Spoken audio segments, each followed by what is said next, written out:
प्रणाम आप सभी को। ओम नमः शिवाय। तो चलिए आज हम लोग बात करेंगे एक ऐसे संप्रदाय के ऊपर जो शाक्त परंपरा में आता है और जिसका नाम है मृकुला तंत्र।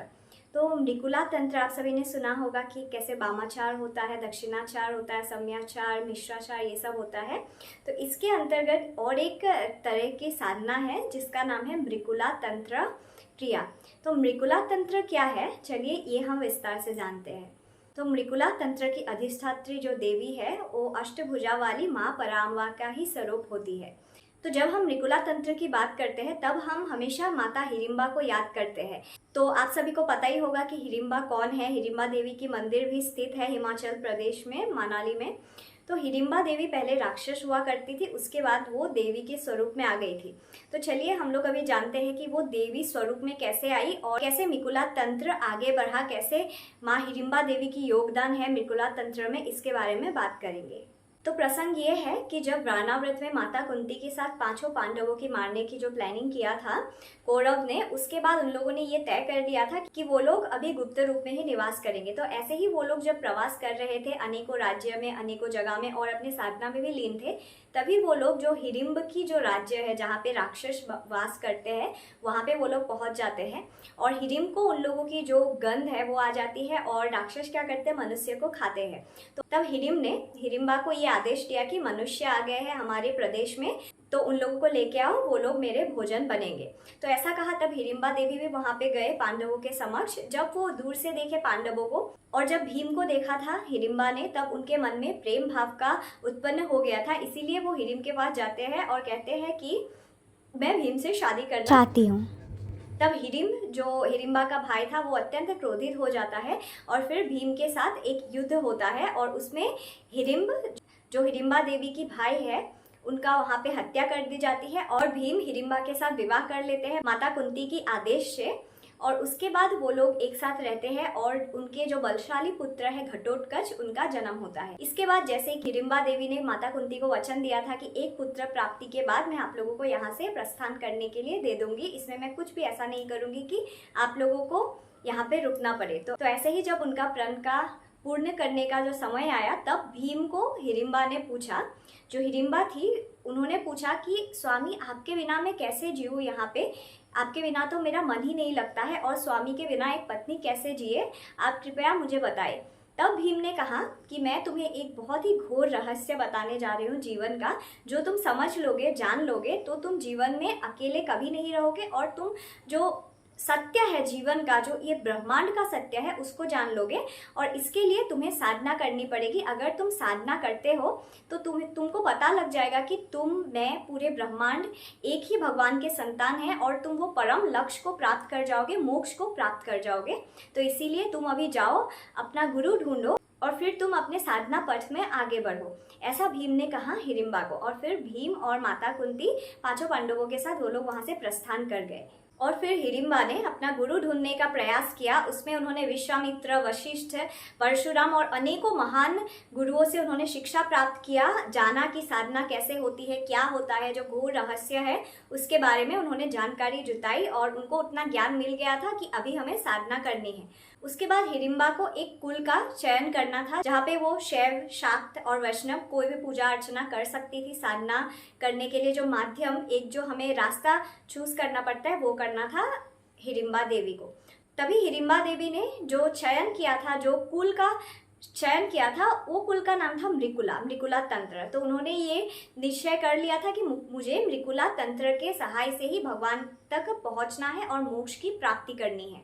तो उसके बाद वो साधना करने लग जाती है मृकुला तंत्र के अनुसार। और एक बात, उन्होंने मृकुला ही क्यों चयन किया था, वो वामाचार, दक्षिणाचार कुछ भी चयन कर सकती थी। इसके पीछे रहस्य ये है कि मृकुला तंत्र ही एक ऐसा तंत्र है जिसके लिए आपको बड़े बड़े मंडल बनाने की कोई प्रयोजन नहीं होता है, बड़े बड़े पात्र, फूल, राजसिक सामान या कुछ भी आपकी आवश्यकता नहीं होती है। ये अत्यंत ज्यादा प्रकृतिवादी साधना है। इसमें आप प्रकृति का सहाय लेके ही ये साधना को आप सफल कर सकते हो। जैसे अगर हमें आचमन करना हो हमारे साधना में तो हम क्या करेंगे, हम पात्र लेंगे, आचमन पात्र लेके हम न्यास, करन्यास ये सब करते हैं। बट मृकुला तंत्र में आपको क्या करना है, आप अगर कहीं से एक पत्ता ले लो और जो रुके हुए जल है उससे लेके आप आचमन कर सकते हो, शिरन्यास कर सकते हो। ये सब आप एक पत्ता से ही कर सकते हो। और जो भी मतलब इसमें आपको प्रयोजन की सामग्री लगती है मृकुला तंत्र में, वो प्रकृति से ही आपको प्राप्त हो जाती है। और जब हवन की बारी आ जाती है तो इसमें घी वगैरह का जो प्रयोग होता है वो सब नहीं होता है। जैसे हमारी आयुर्वेदिक सामान होते हैं जो प्रकृति में उपलब्ध होते हैं, क्योंकि हिडिंबा देवी हिमाचल में वास करती थी, तो उनके लिए जो आयुर्वेदिक सामग्री है वो जंगल में रहती थी, तो उनके लिए बहुत ज़्यादा उपलब्ध हुआ करता था ये सब जो आयुर्वेदिक सामान है। तो ऐसे ही वो जड़ी बूटियों को लेके हवन करती थी। तो मृकुला में जड़ी बूटी हो गया, जो प्रकृति से हमें जो भी प्राप्त होता है वही हम भगवत प्राप्ति के लिए समर्पण करके ये मृकुला साधना हम कर सकते हैं। तो ये जो साधना है ये अत्यंत प्रकृतिवादी साधना कहा गया है मृकुला, और ये बहुत ही उच्च स्तर की साधनाओं में गिनती है मृकुला साधना की। और मृकुला तंत्र को बहुत ही उच्च श्रेष्ठतम साधना कहा गया है। बहुत ही उच्चतम साधना के जो सिस्टम होता है, जो टेक्निक होता है, उसमें इनकी गिनती होती है। क्योंकि ये साधना जब आप करोगे, जाहिर सी बात है कि आप कमरे में बैठ के या कहीं भवन में बैठ के आप ये साधना को अंजाम तक आप नहीं लेके जा सकते हो। ये साधना की प्राप्ति के लिए आपको प्रकृति के साथ ही जाना पड़ेगा, आपको प्रकृति के बीच में ही रह के ये साधना करनी पड़ेगी। ये भी एक कारण था कि हिडिंबा देवी ने मृकुला तंत्र का चयन किया था, क्योंकि मृकुला तंत्र ही एक ऐसा तंत्र था जो कि वो उनके जंगलों में रह के वो साधना को कर पाएगी। तो ऐसे ही हिडिंबा देवी अपने साधना पथ में लगी रही, और वो जो राक्षसी थी उससे तो वो मनुष्य की जो उनकी विवेक थी वो मनुष्य में परिवर्तित हो ही गया था जब वो भीम के और माता कुंती के सानिध्य में आई थी। फिर साधना के बाद वो जो देवत्व होता है वो भी वो प्राप्त कर गई थी, और उसके बाद उससे भी ऊपर का जो होता है, जब हम विजडम को प्राप्त करते हैं, जो ऋषित्व होता है, वो भी उन्होंने प्राप्त कर लिया था हिडिंबा देवी ने। और इतना कठोर साधना और तप तपस्या करने के बाद जब वो देवत्व की ऋषित्व की स्थिति में वो आ जाती है, उसके बाद वो भगवान शिव के समक्ष जाते हैं कैलाश पर्वत, और वहाँ पे वो माता पार्वती और भगवान शिव की आशीर्वाद लेते हैं और कहते हैं कि मैंने इतनी साधना की है मृकुला तंत्र से, और मुझे और आप और ज़्यादा हमें ज्ञान दे ताकि और जन जन तक हम ये पहुंचा सके। फिर उसके बाद क्या होता है, जैसे माता पार्वती और शिवजी आगम निगम जो तंत्र है वो शिवजी उनको ज्ञान देती है माता पार्वती को, और माता पार्वती उत्सुकता से प्रश्न पूछती है। तो ऐसा एक मृकुला तंत्र में एक वर्णन आता है कि जब हिडिंबा देवी भी क्वेश्चन पूछती है भगवान शिव से, और भगवान शिव भी वहाँ पे जो हिडिंबा देवी है उनका उत्तर मृकुला तंत्र के हिसाब से ही देती है, मृकुल के हिसाब से ही देते हैं। और फिर माता पार्वती भी उनके उत्साह बढ़ाते हैं जो हिडिंबा देवी थी कि और प्रश्न पूछा जाए शिवजी से मृकुला तंत्र के ऊपर, ताकि कोई भी ऐसा रहस्य छूट ना जाए। तो ये जो तंत्र है ये मृकुला तंत्र में बहुत ही अच्छी तरीके से उपलब्ध है, जो हिडिंबा देवी और भगवान शिव की और माता पार्वती जब साथ में बैठे थे तब जो आगम निगम जो बातचीत हुई थी वो भी उपलब्ध है मृकुला तंत्र के गुरुओं के पास। और फिर देवी हिडिंबा के थ्रू ही पूरे संसार को, विश्व को पता लगा था मृकुला तंत्र के जो रहस्यों के बारे में जो स्वयं शिवजी ने कहा था हिडिंबा देवी को। इसके बाद वो और साधना में लग जाती है, और ऐसा एक समय आता है जब वो दिव्य प्रकाश बन जाती है और शिवजी में ही समा जाती है। तो इसके बाद उनको देवी रूप से भी पूजा गया है हमारे इस पृथ्वी में। जैसे कि आपको पता होगा उनका मंदिर भी है हिमाचल प्रदेश में।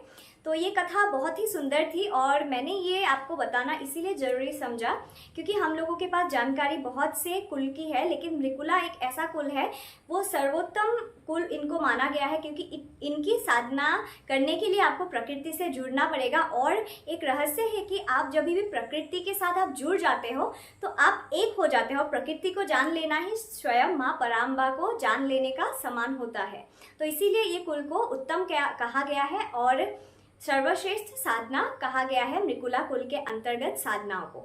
और ऐसे ही प्रारंभिक साधनाओं से लेके उच्चतर स्तर की साधनाओं भी होते हैं मृकुला तंत्र में, जिससे आप परमात्मा की प्राप्त करके मोक्ष प्राप्त कर पाओ। तो आशा करती हूँ आपको ये जानकारी अत्यंत अच्छी लगी होगी। अगर आपको ये जानकारी पसंद आई हो तो प्लीज़ हमारे चैनल को सब्सक्राइब कीजिए और वीडियो को शेयर कीजिए। ओम नमः शिवाय, जय माता दी।